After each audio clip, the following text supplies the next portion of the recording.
چھوٹی نشانیاں، چھوٹی نشانیوں میں تقریباً سب وجود میں آ گئی۔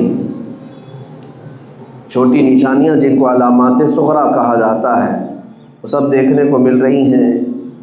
گناہوں کا عام ہو جانا، حضور پاک صلی اللہ علیہ وسلم نے جو چھوٹی نشانیاں بیان فرمائی اس میں یہ ہے زنا کثرت سے ہونے لگ جائے، شراب نوشی اور گانے بازی کی بہت زیادہ کثرت ہو جائے، ہر گھر سے گانے بجنے لگ جائیں۔ اور پھر اس کے علاوہ جو خاص علامت بتائی گئی تھی وہ یہ بھی ان تلد الامۃ ربتہا، تم دیکھو گے۔ السلام علیکم، کیا آپ کبھی سوچا ہے کہ ایک چھوٹی سی نیکی یا ایک چھوٹی سی غلطی انسان کی پوری زندگی اور اس کی آخرت کو کیسا بدل سکتی ہے؟ آج کی ویڈیو میں آپ کو اتہاس کا ایک ایسا واقعہ سنانے والا ہوں جسے سن کر آپ دنگ رہ جائیں گے۔ یہ واقعہ صرف ایک کہانی نہیں بلکہ ہمارے لیے ایک بہت بڑا سبق ہے۔ ویڈیو کو آخر تک پورا دیکھیے کیونکہ اس کا انت آپ کی سوچ بدل دے گا۔ کہ ماں اپنا سردار جنے گی، مطلب یہ ہے کہ جو بیٹا پیدا ہوگا اپنے ماں باپ پہ ہی حکومت کرنے لگ جائے، ماں باپ کے اوپر حاکم بن جائیں گے بچے۔ یہ بھی چھوٹی نشانیوں میں سے ہے، یہ تقریباً وجود میں آ گئی۔ اور ایک نشانی میرے آقا صلی اللہ علیہ وسلم نے یہ فرمایا کہ تم دیکھو گے چرواہے اور چھوٹی قسم کے لوگ بڑی بڑی عمارتوں میں اور کرسیوں پر بیٹھ کر فخر کریں گے، حکومتیں ان کے ہاتھ میں آ جائیں گی۔ جو چرواہے تھے اور ننگے پیر گھومنے والے جو چھوٹی قسم کے لوگ تھے وہ بڑی بڑی عمارتوں پہ فخر کریں گے اور حکومتوں پر بیٹھ جائیں گے۔ تو کیا یہ علامتیں آج ہوں بہو ثابت نہیں نظر آ رہی؟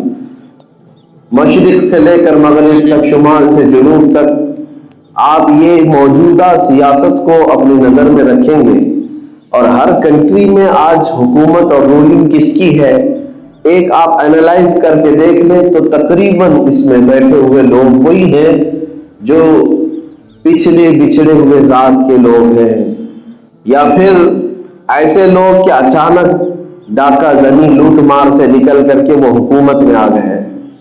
یہ قیامت کی ان نشانیوں میں سے ہے جس کو میرے آقا صلی اللہ علیہ وسلم نے فرمایا۔ عرب کے بادشاہوں کا بھی حال یہی ہے کہ وہ پہلے کے دور کے بدو لوگ قذاب تھے آج کے، اور پھر اب ان کے ہاتھوں میں بے پناہ دولت ثروت حکومت ہے، اور ہمارے ہاں بھی یہی حالات ہیں۔ تو ان نشانیوں کے ساتھ ساتھ جو بڑی نشانیاں ہیں وہ قریب ہے آنے کی۔ بڑی نشانیوں میں سے سورج کا پچھم سے نکل آنا، دجال کا ظاہر ہونا، یاجوج ماجوج ایک فوج ہے جو پوری دنیا میں نکل کر تباہی مچائے گی، ان کا آنا، دابۃ الارض ایک جانور نکلے گا قیامت کی نشانیوں میں سے، حضرت امام مہدی کا ظاہر ہونا، حضرت عیسیٰ علیہ السلام کا آسمان سے اترنا، یہ وہ علامتیں ہیں جو بڑی علامتیں کہا گیا۔ قیامت کے آنے سے پہلے یہ بڑی علامتیں، ان کا ہونا ابھی باقی ہے۔ تو یہ بڑی علامتیں آنے سے پہلے کیا کیا ہوگا، بڑی علامتیں ظاہر ہونے سے پہلے کیا کیا ہوگا، ان میں اب جو قریب ہے جو ظاہر ہونے والی علامات میں وہ عالمی جنگ کا ہونا، جس کو میرے آقا صلی اللہ علیہ وسلم نے الملحمۃ الکبریٰ فرمایا۔ اسلام اور مخالفین کے درمیان دنیا کی ایک بہت بڑی جنگ ہوگی جس کا مرکز ملک شام بنے گا۔ حدیث پاک میں پورے الفاظ بھی ہیں جس میں مومنین اور مسلمین سے لڑنے کے لیے جو فوج آئے گی وہ 80 جھنڈوں کے نیچے، اور ہر جھنڈے کے نیچے 12,000 کی فوج ہوگی۔ رسول کریم صلی اللہ تعالیٰ علیہ وسلم نے ارشاد فرمایا اور سارے متفق اور متحد ہو کر اسلام اور مسلمانوں کے خلاف جمع ہو جائے، اور اس میں مومنین جو بکھرے ہوئے تھے، وہ منتشر جو تھے، وہ جمع ہو کر کے مقابلہ تو کریں گے، لیکن ان کی حالت یہ ہوگی کہ ایک تہائی حصہ میدان چھوڑ کر بھاگ جائے گا مسلمانوں میں، دوسرے دن دوسرا ایک تہائی حصہ شہید ہو جائے گا، قتل ہو جائے گا، پھر آخری جو تہائی حصہ 1/3 بچا ہوگا اللہ اسے فتح عطا فرمائے گا۔ یہ ملحمۃ الکبریٰ جس کو کہا ہے میرے آقا صلی اللہ علیہ وسلم نے، اس کے آثار اب دنیا میں صاف نظر آنے لگ رہے ہیں، اس کی نشانیاں صاف نظر آنے لگ رہی ہیں کہ ہر جگہ دیکھیں کہ دنیا میں اور بھی تو قومیں ہیں، اور بھی تو ادیان ہیں، اور بھی تو مذاہب ہیں۔ چائنا والے کس چیز کو مانتے ہیں آپ کو پتا ہے؟ وہاں کا ایک سب سے بڑا دھرم، وہاں کا ایک سب سے بڑا ریلیجن جو پہلے زمانے کا تھا، یعنی حضرت عیسیٰ علیہ السلام کی بھی ولادت سے پہلے کا دین ہے کنفوشیس۔ اس کے ماننے والے لاکھوں کی تعداد میں وہاں رہے، لیکن لوگوں میں اب اس کا چرچا بھی نہیں۔ بدھزم ایک دین ہے، ایک دھرم ہے، ایک ریلیجن ہے، اس کا کوئی چرچا نہیں، کسی کے لیے وہ ٹارگیٹ نہیں۔ افریقہ کے کئی ایسے ہیں وثنیہ جن کو عربی میں کہا جاتا ہے، ان کے الگ الگ اپنے افکار ہیں۔ آج بھی وہاں پر بلی چرانے کے اصول، یعنی انسانوں کے قتل یا اپنے دیوی دیوتاؤں کے لیے انسانوں کی بھیڑ چرانے والے مذاہب آج بھی موجود ہیں، ان کا کوئی ذکر نہیں ہے۔ عیسائیت پوری دنیا میں ایک بہت پھیلا ہوا دین ہے، یہودیت ہے، ہندوازم ہے جس کو سناتن کہا جاتا ہے، آریہ ایک قوم ہے اور ان کا بھی اپنا ایک دھرم ہے۔ لیکن میں یہ سب باتیں اس لیے عرض کر رہا ہوں کہ دنیا میں بہت سارے ریلیجنز ہیں، بہت سارے دھرم ہیں، بہت سارے مذاہب ہیں، لیکن سب سے زیادہ کہیں پر کسی بات کا چرچا ہوتا ہے تو صرف اسلام کا، صرف اسلام کا۔ امریکہ میں، یورپ میں، آسٹریلیا میں، افریقہ میں یا ایشیا میں، بر صغیر میں سب سے زیادہ کسی دھرم کے نام پر ڈسکشن ہوتا ہے تو اسلام کے نام پر۔ سارے لوگ اسلام کو کیوں ٹارگٹ بناتے ہیں؟ ہر جگہ اسلام ہی کیوں زیر بحث ہے؟ ہر جگہ مسلمان ہی کیوں ٹارگٹ میں ہے اور ہر جگہ مسلمانوں کے معاملات ہی کیوں بحث کے میدان میں آتے ہیں؟ ہمارے یہاں خود دیکھ لیں آپ، میڈیا کے پاس اس سے بہتر مدعا کچھ ہے ہی نہیں۔ 24 گھنٹے ان کے ڈیسک پر اگر کوئی ہاٹ ٹاپک پر گفتگو ہوتی ہے تو اسلام ہے، اور اسلام کو اس طرح آگے اللہ کی حکمت کو سمجھنا ہم انسانوں کے بس کی بات نہیں۔ دوستو، اگر آپ کو یہ واقعہ پسند آ رہا ہے تو کمنٹ میں سبحان اللہ لکھنا نہ بھولیں۔ ایک چھوٹی سی پرتکریا ہمیں اور بھی اچھی ویڈیو بنانے کی طاقت دے گی۔ چلیے اب جانتے ہیں اس واقعے کا سب سے دلچسپ حصہ۔ سے کریدا جاتا ہے، جیسے ایک ایک کپڑے کے تار کو نکال کر کے اس پر بحث کی جائے، یہ بٹن ہے، یہ آستین ہے، یہ پائچا ہے، یہ فلاں ہے، تو اسلام کے ایک ایک چیز پر یہ حلال ہے، یہ برقع ہے، یہ اذان ہے، یہ اذان کے الفاظ میں یہ ہے، یہ نماز کے رکوع میں یہ ہے، سجدے میں یہ ہے، ان کے کلمے میں ورڈ یہ ہے۔ اتنی چیزوں پر بحث کسی دھرم کے متعلق نہیں کی جاتی جتنا اسلام کے متعلق ہے۔ کیوں؟ اسلام پورے دنیا کا ایک ٹارگٹ کیوں بنا ہوا ہے؟ ساری دنیا اسی کو زیر بحث کیوں لاتی ہے؟ موضوع یہی کیوں ہے؟ تو میرے عزیزوں، کچھ تو آپ کو بھی یہ ذہن استعمال کرنا چاہیے، کوڑھیوں کا کوئی حسد کرنے والا نہیں ہوتا، کوڑ کی بیماری والے سے کوئی حسد نہیں کرتا، حسد جو ہے حسن والے سے ہی کیا جاتا ہے۔ تکلیف کسی سے ہے لوگوں کو، جلن کسی سے ہے تو حسن والے سے ہی ہے۔ تو بات تو اتنی سمجھ میں آئی کہ بہت زیادہ اگر ہم موضوع بحث ہیں تو کچھ تو حسن کی بات ہے۔ اسلام سے کوئی تو ایسی بات ہے جس کی وجہ سے یہ سارے لوگ اس پر ڈسکشن کرتے ہیں۔ میں وہ حقیقت آپ کے سامنے رکھنا چاہتا ہوں میرے عزیزوں، یہ میرا چیلنج ہے پوری دنیا میں، جو اسلام کے اندر روحانیت ہے، جو مسلمانوں کا آخرت سے تعلق ہے، اللہ رب العزت کی بارگاہ میں کھڑے ہونے کا تصور ہے، لا کر کے دکھاؤ۔ کسی دھرم میں، کسی دین میں یہ چیز نہیں مل سکتی، اس لیے کہ اسلام کو پوری دنیا میں تم ہزار موضوع بحث بناؤ، لیکن اسلام میں آنے والا جو اپنے اندر فیلنگ محسوس کرتا ہے وہ دنیا میں کہیں محسوس نہیں کر سکتا، کہیں نہیں۔ کیوں؟ آج آپ مسجد میں آئے ہیں جمعہ کے لیے، اتنی کثیر تعداد ہے، مجھے بتاؤ کیا امام تمہیں گھر سے لانے گیا تھا، یا مؤذن تمہارا ہاتھ پکڑ کر کے یہاں لایا ہے، یا کوئی ایسا بادشاہ ہے جو تمہیں ڈنڈا مار کر کے گھر سے بھیجا ہے؟ کون ہے؟ کس نے تمہیں بھیجا یہاں پر؟ لیکن جمعہ کی ادھر اذان کی آواز آتی ہے کہ دوڑے بھاگے چلے آتے ہیں۔ یہ کون سا خوف تمہارے سینے پر ہے؟ نہ بادشاہ کا ڈر ہے، نہ امام کا ہے، نہ مؤذن کا ہے، نہ وقت کے کسی سیٹ کا ہے۔ تم خود ہی یہ جو مسجدوں کی صفوں میں کھڑے ہوتے ہو، یہی جو تعلق باللہ ہے، اللہ سے جو تعلق ہے، یہ کہیں پر بھی مل نہیں سکتا۔ یہ کہیں نہیں مل سکتا.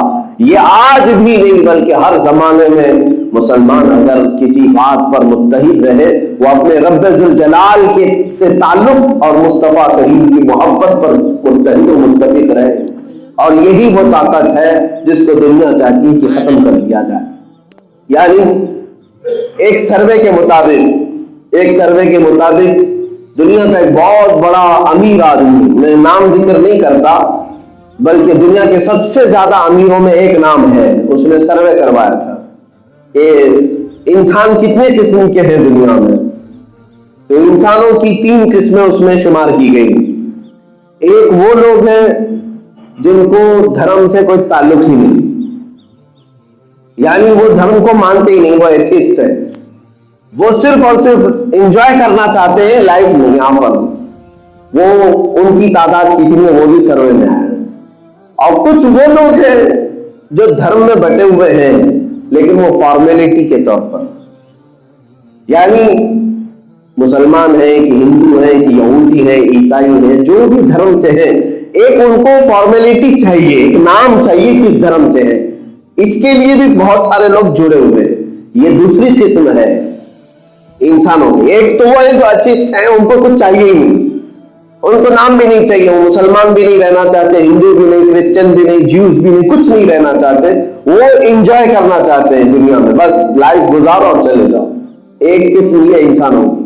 دوسری قسم ایسی ہے وہ دھارمک تو ہے، یعنی مذہب تو ہے لیکن فارمیلٹی کے اعتبار سے بس نام. مسلمان ہے تو مسلمان، بس نکاح میں مسلمان رہے گا، جمعہ میں رہے گا، عید میں رہے گا، یا اپنے گھر کی کسی ویکیشن میں، اوکیشن میں، اس طرح سے وہ اپنے دین کو، دھرم کو وہاں پر عمل میں لائے گا. یہ فارمیلٹی والے. اسی طرح ہندوؤں میں بھی کبھی کبھار گھنٹی بجا کر کے آ جائے گا، ہولی دیوالی میں وہ ہندو نظر آئے گا. کرسچنوں میں بھی ایسے بہت سارے ہیں. تو یہ دوسری قسم ہو گئی. اور تیسری قسم ہے انسانوں کی.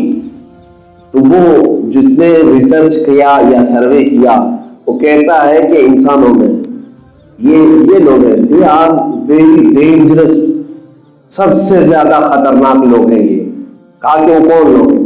کہتے ہیں ایک قسم دنیا میں ایسی ہے جو صرف دھارمک نہیں بلکہ وہ اپنے دین کے لیے جان بھی دینے کو تیار ہوتے ہیں، مرنے کے لیے بھی تیار ہوتے ہیں، مارنے کے لیے بھی تیار ہوتے ہیں. اور یہ کتنے ہیں؟ یعنی تقریباً 600 کروڑ کی آبادی میں یا 700 کروڑ کے قریب کی آبادی میں پورے ورلڈ کی. اس نے جو سروے کیا اور کہا کہ تقریباً 200 کروڑ یا 100 سے 200 کروڑ کے بیچ ایسے لوگ ہیں جو ایتھیسٹ ہو گئے ابھی فی الحال. وہ کسی دھرم اور دین سے تعلق نہیں رکھ رہے. اور تقریباً 500 کروڑ کے قریب لوگ ایسے ہیں، 500 کروڑ کے قریب لوگ ایسے ہیں جو دھارمک ہیں، کسی نہ کسی ریلیجن سے ان کا تعلق ہے، کسی نہ کسی دھرم سے ان کا تعلق ہے، لیکن وہ فارمیلٹی والے لوگ ہیں. اب پوری دنیا بھر میں 50 کروڑ یا 100 کروڑ لوگ بھی نہیں ہوتے جو پورے کے پورے دھرم سے تعلق رکھتے ہیں، پورے کے طور پر یعنی مذہبی ہیں. جیسے اس میں علماء ہیں، اس میں پنڈت ہیں، اس میں بہت سارے جو مذہبی لوگ ہیں. لیکن ساتھ میں سروے میں یہ بھی کہا گیا جن کو ویری ڈینجرس کہا گیا ہے، جو دنیا کی چھوٹی سی آبادی میں ہے، یہ لوگ دھرم کے لیے بہت ہی زیادہ سخت ہوتے ہیں، تسلط ہے ان کے اندر. ان میں بھی اس نے کہا کہ جس میں پورے کے پورے جو لاسٹ والے طبقے میں 90%، 10% کو چھوڑ. بے شک اللہ ہر چیز پر قادر ہے. اللہ ہمیں نیک راہ پر چلنے کی توفیق عطا فرمائے. اگر آپ کو یہ ویڈیو اچھی لگی ہو تو اسے اپنے پیارے دوستوں کے ساتھ شیئر ضرور کریں تاکہ وہ بھی سبق کو سیکھ سکیں. اور ہمارے اس نئے چینل کو اپنا پیار اور سپورٹ دینے کے لیے سبسکرائب کا بٹن دبانا نہ بھولیں. یہ سارے دین والے لوگوں کی بات ہے، عیسائی بھی ہیں، یہودی بھی ہیں، سب ہیں اس کے اندر جو ویری ریلیجیس ہیں، بہت زیادہ مذہبی ہیں. ان میں بھی 90% ایسے ہیں جو اپنے دین پر، اپنے مقدسات پر، اپنے خدا پر جان دینے کے لیے جو تیار ہے. 90% صرف مسلمان، باقی 10% میں پوری دنیا ہے. یہ چیز جو ہے دنیا کہتی ہے کہ یہ جو اس کا احساس ہے، یہ جو تعلق ہے اپنے رب سے، اپنے رسول سے، یہ ایسی چیز ہے جو اس کے سامنے جان سے بھی زیادہ بڑھ کر کے اہمیت رکھتی ہے۔ دنیا اگر کسی کو ڈراتی ہے تو کس بات سے ڈراتی ہے؟ یہ کب نہیں کرو گے تو پھانسی پہ چڑھا دیں گے، اگر تم ہماری بات نہیں مانو گے تو تمہیں قتل کر دیں گے۔ ہائیسٹ سزا دنیا میں موت ہے، سب سے بڑی سزا دنیا میں کیا ہے؟ پھانسی ہے، مار دینا ہے۔ موت کے بعد بھی کوئی سزا ہوتی ہے؟ موت سب سے بڑی سزا ہے۔ تو وہ جو سروے کرنے والا وہ کہتا ہے کہ یہ وہ لوگ ہیں جو موت سے بھی نہیں ڈرتے، جس کی وجہ سے یہ لوگ دنیا کو کھٹکتے ہیں۔ اقبال نے اسی کی ترجمانی کی تھی۔ یورپ یہ کہتا ہے یہ فاقہ کش موت سے ڈرتا نہیں ڈرا۔ مسلمانوں کے بارے میں یورپ کہتا ہے بھوکے رہتے ہیں، کچھ ہے نہیں ان کے پاس، لیکن موت سے ڈرتے نہیں۔ یہ فاقہ کش موت سے ڈرتا نہیں ذرا، اس کا علاج کیا ہے؟ روح محمدی اس کے بدن سے نکال دو۔ یورپ نے کہا تھا روح محمدی اس کے بدن سے نکال دو، تب تک یہ مرے گا نہیں۔ جب تک روح محمدی اس کے ساتھ ہے، سب لٹ جانے کے بعد بھی یہ زندہ کھڑا ہے۔ یہی وہ طاقت ہے میرے عزیزوں۔ بہرحال میں جو بات عرض کرنے جا رہا تھا وہ کچھ اور تھی۔ میں تمہارے متعلق یہ کہنا چاہ رہا تھا قیامت کے قریب جو بڑی علامتوں میں سے ہے وہ دجال کا آنا ہے۔ اس سے پہلے جو حالات ہونے والے ہیں وہ جنگ کے جیسے حالات جو آج پیش کیے جا رہے ہیں، یہ فیلڈ ہموار کی جا رہی ہے، میدان تیار کیے جا رہے ہیں، جگہ جگہ پر اسی طرح کے ووادت بیانات اور مسلمانوں کے نفس کو، ان کے نبض کو بھڑکانا، ان کی روح کو تڑپانا، ان کے کلیجے کو تکلیف دینا، جس کو وہ حضور پاک صلی اللہ علیہ وسلم سے سب سے زیادہ محبت رکھتے ہیں، ان مقدسات کو چھیڑ چھاڑ کرنا، یہ پوری دنیا میں چل رہا ہے۔ اور ایک بہت بڑی چیز جو دجال کے آنے سے پہلے ہونی ہے، احادیث کی روشنی میں ایک کام یہ کیا جائے گا کہ جتنا جھوٹ ہوگا اس کو سچ کر کے دکھایا جائے گا، اور جتنا سچ ہوگا اسے جھوٹ بنا کر دکھایا جائے گا۔ اسی کو دجل کہتے ہیں۔ دجل کا مطلب ہے حقیقت پر پردہ ڈال دینا، اسی سے دجال ہے۔ دجال اس کا نام کیوں ہے؟ وہ سب سے بڑا جھوٹا ہوگا، اسی لیے میں نے میڈیا کو بھی دجالی کہا ہے ابھی تک۔ یہ کتنی ہے؟ جھوٹ کو سچ کر کے دکھانا اور سچ کو جھوٹ، یہ اس کو عربی میں دجل کہتے ہیں، دجل، اور اسی سے دجال بنا ہے۔ اور اس کے آنے سے پہلے اس کے چیلے چپاٹے پوری دنیا میں یہی کام کریں گے۔ سارا جتنا بھی نظام ہے اس کو ایسا بناؤ کہ لوگوں کے دماغ میں وہی لگنے لگ جائے۔ دجال آئے گا تو کیا ہوگا پتا ہے؟ کیا ہوگا؟ وہ ایسی حرکتیں کر کے دکھائے گا کہ بھیڑ جمع ہوگی اس کے ساتھ، اور وہ کہے گا میں ابھی بارش برسا کر کے دکھاؤں۔ یہ چٹکی لے کر کے بارش برسا دے گا آسمانوں سے۔ یہ دجل ہے، شعبدہ بازی ہے، لیکن لوگوں کو نظر آئے گا۔ انگلی کا اشارہ یوں کر دے تو زمین سے سبزہ اگنے لگ جائے آنکھوں کے سامنے۔ کسی شخص کو مار دے گا اور پھر اس کو زندہ کر کے دکھائے گا۔ یہ اتنی بڑی بڑی جو حرکتیں، اتنے بڑے بڑے جو کام ہیں، عام لوگ دیکھ کر کے حیرت میں آ جائیں گے اور اس کو خدا مان بیٹھیں گے، اور وہ گمراہ کرے گا لوگوں کو اور اپنے آپ کو تسلیم کرانے کے لیے سارے کام کرے گا۔ لیکن میرے آقا صلی اللہ علیہ وسلم فرماتے ہیں جو مومن ہوگا یہ سارے کام دیکھ کر کے بھی اسے ٹھکرائے گا اور کہے گا میرا رب اللہ ہے، میرا رب اللہ ہے۔ میرے عزیزوں، اتنے بڑے بڑے دجال کی حرکتوں سے جو بندہ ٹس سے مس نہیں ہوگا وہی مومن ہوگا۔ اور دجال کیا کیا نہیں کرے گا، ایک بات یہ بھی بتا دوں آپ کو، آج جو حالات ہیں اس میں کچھ لوگ تماشا دیکھنے کی کوشش کرتے ہیں کہ ارے ہم بھی دیکھ کر کے آتے ہیں، ہو کیا رہا ہے دیکھیں گے نا ہم بھی۔ اس میں حدیث پاک میں ملتا ہے دجال جب آئے گا اور وہ کہیں اپنی شعبدہ بازی دکھا رہا ہوگا، اپنے کرتب دکھا رہا ہوگا، کچھ لوگ اپنے گھروں سے صرف یہ دیکھنے کے لیے جائیں گے اور گمراہ ہو جائیں گے۔ بلکہ جب وہ آئے تو اپنے بچوں کے اندر ایمان ایسا راسخ کرو کہ ہماری آزمائش آ گئی، ہمارا امتحان آ گیا۔ اگر وہ تمہیں ایک ہاتھ میں جنت دکھاتا ہے، یہ بھی حدیث میں ہے، ایک ہاتھ میں وہ دیکھنے کے لیے کہتا ہے تو ہرے ہرے باغات، خوبصورت ندیاں، نہر، نالے سب اس کے اندر نظر آئیں گے، اور کہے گا مجھے مان لو میں اس جنت میں تمہیں داخل کروں گا۔ اور جو نہ مانے اس کو ایک بائیں ہاتھ میں وہ دوزخ دکھائے گا جس میں بھڑکتی ہوئی آگ ہوگی، طرح طرح کے اس میں عذابات نظر آئیں گے، اور اس بندے سے کہے گا اگر مجھے تو مفتی سلمان جدید کا بیان اچھا لگا ہو تو لائک اینڈ سبسکرائب ضرور کریں، اس ویڈیو کو اپنے دوستوں میں شیئر کریں۔ چلیے قرآن پاک کی تلاوت شروع کرتے ہیں۔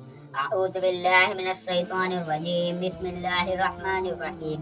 من قبل وأوتوا بها متشابها ولهم فيها أزواج مطهرة وهم فيها خالدون إن الله لا يستطيع أن يضرب مثلا ما بعوضة فما فوقها فأما الذين آمنوا فيعلمون أنه الحق من ربهم وأما الذين كفروا فيعقلون ماذا أراد الله بهذا مثلا يضل به كثيرا ويهدي به كثيرا وما يضل به إلا الفاسقين الذين ينقضون عهد الله من بعد ميثاقه ويقطعون ما أمر الله به أن يوصل ويفسدون في الأرض أولئك هم الخاسرون كيف تكفرون بالله وكنتم أمواتا أحياء ثم يميتكم ثم يحييكم ثم إليه ترجعون هو الذي خلق لكم ما في الأرض جميعا ثم استوى إلى السماء فسبحن سبع سماوات وهو